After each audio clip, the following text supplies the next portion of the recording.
Sir Amit Shah గారి deepfake video ఆ కేసుకు సంబంధించి ముగ్గురు కాంగ్రెస్ నాయకులను అయితే అరెస్ట్ చేయడం జరిగింది సార్. మరి ఎవరెవరు వాళ్ళు? అలాగే రేవంత్ రెడ్డి గారికి కూడా అరెస్ట్ చేసే ఛాన్స్ ఉంది అని అంటున్నారు. మరి అరెస్ట్ చేసే అవకాశం ఏమైనా కనిపిస్తుందా? అమిత్ షా ఆ మధ్య మాట్లాడుతూ ముస్లిం రిజర్వేషన్ని తీసేస్తాము, తీసేసి ఆ రిజర్వేషన్లు కూడా ఎస్సీ ఎస్టీ బీసీలకి ఇస్తామనేది ఆయన మాట్లాడాడు యాక్చువల్గా. అయితే దాన్ని మ్యానిపులేట్ చేసి దాన్ని డీపేక్ టెక్నాలజీ ద్వారా ఎస్సీ ఎస్టీ బీసీ రిజర్వేషన్లు తీసేస్తాం, మేము అధికారంలోకి వస్తే రాజ్యాంగాన్ని మార్చేస్తాం అనేది చెప్పినట్టుగా ఒక ఫేక్ వీడియోని క్రియేట్ చేసి దాన్ని సర్క్యులేట్ చేశారు. అది తెలంగాణ కాంగ్రెస్ పార్టీ చేసింది. అందులో రేవంత్ రెడ్డి కూడా ఉన్నాడు, రేవంత్ రెడ్డి కూడా దాన్ని షేర్ చేశాడు అనేది ప్రధానంగా ఆరోపణ. సో ఈ ఆరోపణ కింద తెలంగాణ కాంగ్రెస్ పార్టీ పీసీసీలో ఉండే చాలామందికి, ఇంక్లూడింగ్ రేవంత్ రెడ్డి కావచ్చు, చాలామందికి 16 మందికి నోటీసులు ఇచ్చారు ఢిల్లీకి రమ్మని. ఎందుకంటే ఈ కేసును ఢిల్లీ సైబర్ పోలీసులు చూస్తున్నారు. మామూలుగా ఢిల్లీలో పోలీస్ వ్యవస్థ అనేది రాష్ట్ర ప్రభుత్వం కింద ఉండదు, అది సెంట్రల్ హోమ్ శాఖ కిందనే పనిచేస్తుంది శాంతి భద్రతలకు సంబంధించి. అందువల్ల హోంశాఖ ఢిల్లీ పోలీసులకు ఆదేశిస్తే ఢిల్లీ పోలీసులు ఇమీడియట్గా దీని మీద చాలా పెద్ద చర్య తీసుకోమని చెప్పారు. ఎందుకంటే అది చాలా పెద్ద విషయం. ఎన్నికలు ఇంకా ఉన్నాయి, ఇప్పుడు ఎస్సీ ఎస్టీ బీసీల రిజర్వేషన్ తీసేస్తారు అని కానీ నమ్మితే ప్రజలు, ముఖ్యంగా ఎస్సీ ఎస్టీ బీసీలు, దాని రిజల్ట్ పెద్ద ఎత్తున బీజేపీ మీద విన్నింగ్ అవకాశాల మీద పడే అవకాశం ఉంది. ఎందుకంటే బీజేపీ ఈసారి ఎన్డీఏ కూటమి 400 సీట్లు టార్గెట్కి పెట్టుకునింది. 400 సీట్లు ఎందుకు టార్గెట్ అంటే వాళ్ళు రాజ్యాంగాన్ని మారుద్దాం అనే ప్లాన్లో ఉన్నారు.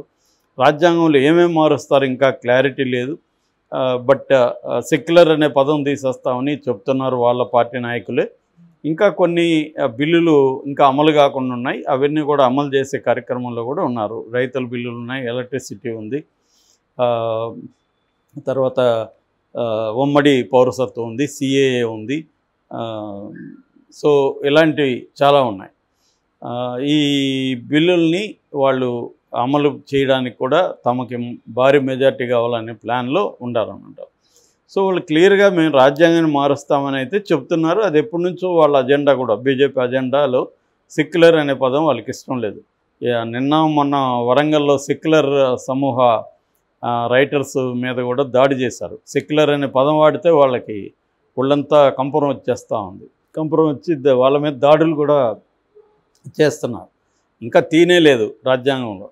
రాజ్యాంగంలో ఉన్న పదాన్ని వీళ్ళు వాడారు అంతే. తీయకముందే ఇలాగుంది, ఇంక తీసినాక సెక్యులర్ అని ఎక్కడైనా మనం ఇంకేదన్నా సెక్యూ అనే పదం వినబడినా కూడా ఇంగ్లీష్లో వచ్చి కొట్టేస్తారు ముందు, తర్వాత కథ. ఏమన్నా కొట్టి కూడా వీడు ఎందుకు కొట్టారంటే సెక్యులర్ అని అన్నాడు సార్, అందుకు కొట్టామని చెప్పే అవకాశాలు ఉన్నాయి. అలాంటి ఒక సీరియస్ కండిషన్ ఉంది కాబట్టి వీళ్ళకి ఇప్పుడు భయం స్టార్ట్ అయింది. ఆల్రెడీ కొంత మోడీ స్పీచ్ల్లో కానీ అమిత్ షా స్పీచ్ల్లో కొంత భయం కనబడుతుంది. అంటే మనకి అనుకున్న సీట్లు రావేమో అనే ఒక భయం అయితే ఎన్నికల దగ్గరకు వచ్చే కొద్దీ అది కనబడుతుంది. సో దానివల్ల సీరియస్గా కదిలింది హోంశాఖ. సో ఎప్పుడూ లేదు ఇంత వేగంగా. ఎందుకంటే ఈ ఫేక్ వీడియోలు అనేవి అందరి మీద వస్తున్నాయి. ఆ మధ్య కూడా మన సిద్ధరామయ్య మీద కూడా వచ్చింది, ఇక్కడ కేటీఆర్ కూడా దాన్ని చేశాడుగా. మరి అటువంటిప్పుడు కేటీఆర్ మీద కూడా చర్య తీసుకోవాలి కదా.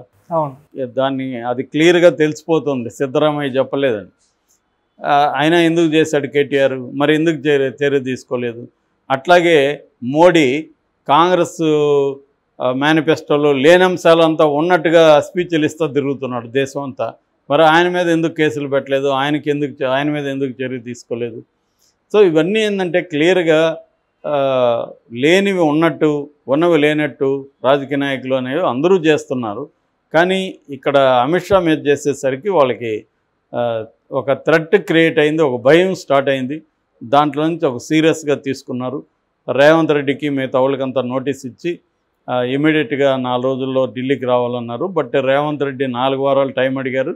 ప్లస్ రేవంత్ రెడ్డి తరపున ఢిల్లీలో సౌమ్య గుప్తా అనే ఒక అడ్వకేటు అక్కడ పోలీసులకు చెప్పారు, ఇదేంటంటే రేవంత్ రెడ్డికి దీనికి సంబంధం లేదు, తెలంగాణ కాంగ్రెస్ సోషల్ మీడియాది సంబంధించి రేవంత్ రెడ్డి చూడట్లేదు, ఆయనకి సంబంధం లేదు. ఆయన సీఎంఓకి సంబంధించిన సోషల్ మీడియా హ్యాండిల్సే చూస్తారు, ఇది చూడట్లేదు, ఆయనకి సంబంధం లేదని చెప్పారు. 4 వారాలు టైం అడిగారు. మిగతా వాళ్ళు కూడా 15 రోజులు టైం అడుగుతూ నోటీసులు ఇచ్చారు ఢిల్లీకి.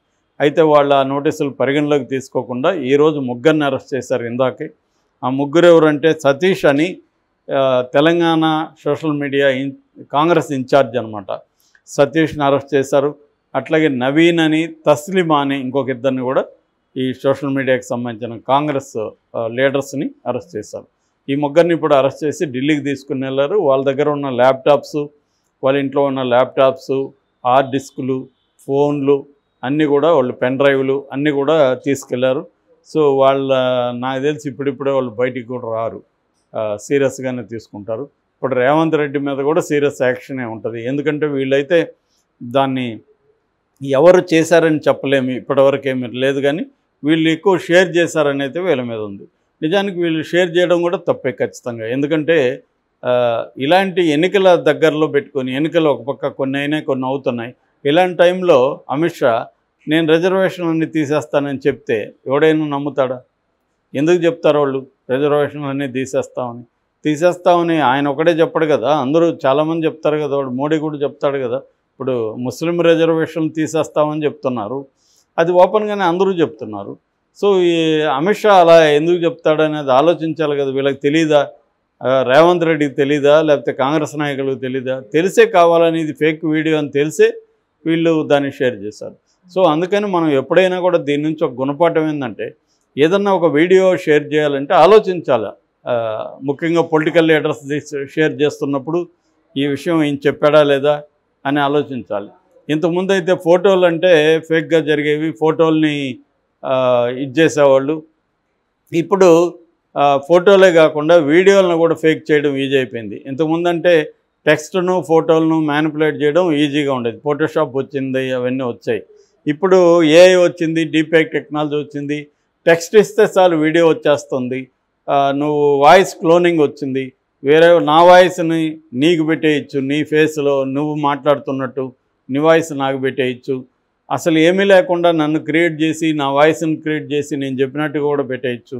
ఇవాళ టెక్నాలజీ అంత ఈజీ అయిపోయింది కాబట్టి ఇవాళ మోర్ కాషియస్గా ఉండాల్సిన అవసరం ఉంది.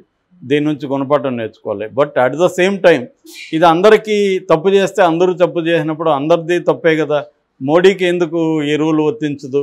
బీజేపీలో అనేక మంది అసలు ఫేక్ కల్చర్ని తీసుకొచ్చిందే బీజేపీ.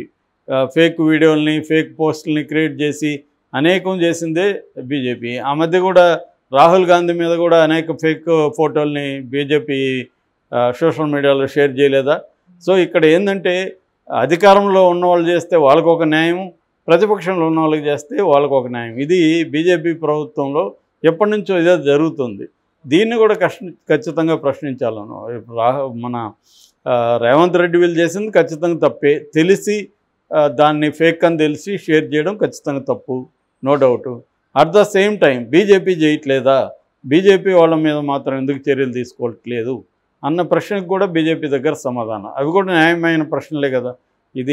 ఇదేంటంటే ప్రతిపక్షాల్లో ఉంటే తప్పు చేస్తే మాత్రమే తప్పు, మేం చేస్తే తప్పు కాదు అన్న ఒక ధోరణి అధికార పార్టీలలో అన్నిట్లో ఉంది. బీజేపీలో అది బలంగా కనిపిస్తూ ఉంది. సో ఈ క్రమంలో మరి రేవంత్ రెడ్డిని అరెస్ట్ చేస్తారా లేదా అనేది చూడాలి. ఇప్పుడైతే ఎన్నికల ముందైతే ఖచ్చితంగా అరెస్ట్ చేయకపోవచ్చు, దాని ప్రభావం తెలంగాణలో పడుతుంది కాబట్టి. కానీ దీనివల్ల రేవంత్ రెడ్డి కూడా నన్ను వేధిస్తున్నారు అన్న నెరేటివ్ని జనంలోకి ఆల్రెడీ తీసుకెళ్తున్నాడు. మరి దీనివల్ల రేవంత్ రెడ్డికి లాభం జరగచ్చా, బీజేపీకి లాభం జరగచ్చా అనేది మనం ఎన్నికల్లో చూడాలి.